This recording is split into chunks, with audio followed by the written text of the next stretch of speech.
योग आयुर्वेद में आपका पुनः स्वागत करते हैं एक नई वनस्पतीय जानकारी के साथ।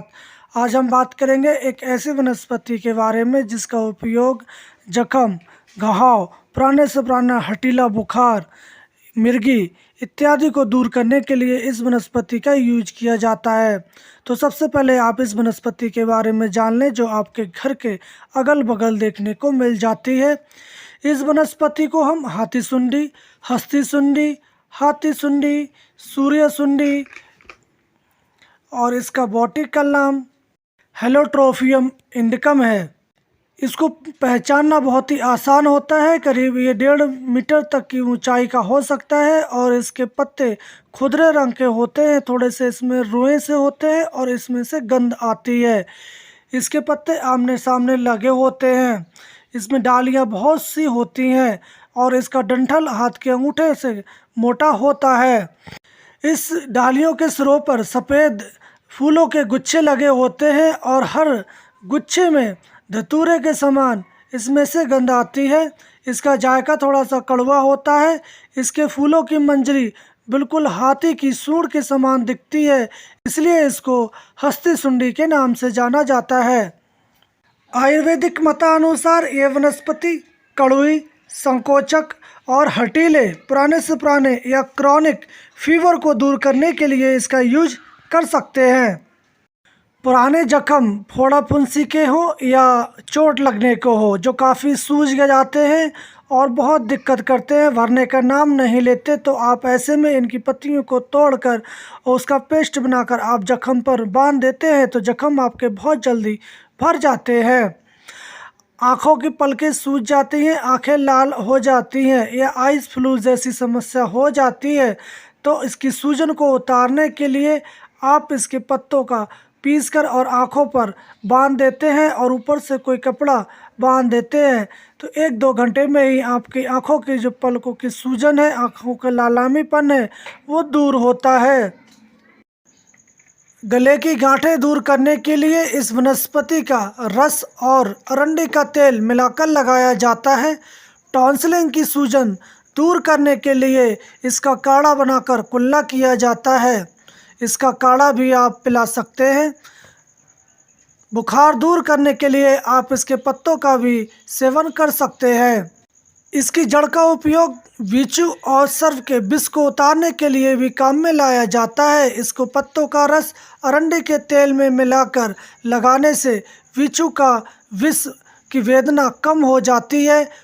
पागल कुत्ते का जहर भी ये कम कर देता है।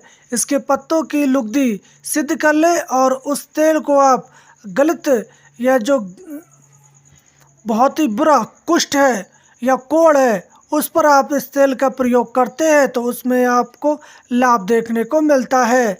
इस वनस्पति के पत्ते संसार के बहुत से भागों में घाव भरने के लिए या हड्डी टूटी है उसको जोड़ने के लिए इसका उपयोग किया करते हैं। कैंसर की गांठ, फोड़ा फुंसी, बीमारियाँ आदि को दूर करने के लिए काम में लाया जाता है। इसके अंदर स्कंद का गुण बहुत ही तादाद में पाया जाता है। पटना में बुखार आने पर इस वनस्पति को 2 से 9 ग्राम की मात्रा में यूज किया जाता है, उससे बुखार दूर हो जाता है। पटना में इस वनस्पति का यूज बुखार दूर करने के लिए किया जाता है। 2 से 9 ग्राम की मात्रा में इस पत्तों का चटनी बनाकर या कलक बनाकर आप सेवन कर लें तो आपके पुराने से पुराना बुखार दूर हो जाता है। तो इस पत्ते और जड़ों का लेप बनाकर आप दांत या गठिया पर लगाते हैं तो उसमें भी काफ़ी लाभ मिलता है। गले के छाले या घाव को दूर करने के लिए ये एक उत्तम औषधि है। इसको सुजोग या अग्निवृक्ष में भी इसका उपयोग किया जाता है जिसको हम हार्पिज के नाम से जानते हैं। कर्नल चोपड़ा के अनुसार ये वनस्पति फोड़ा फुंसी, जहरीले कीड़े पतंगों के काटने पर या सर्प विष के उपचार में इसका उपयोग किया जाता है क्योंकि इसमें टैटिन, ऑर्गेनिक एसिड और उपचार काफ़ी मात्रा में पाए जाते हैं।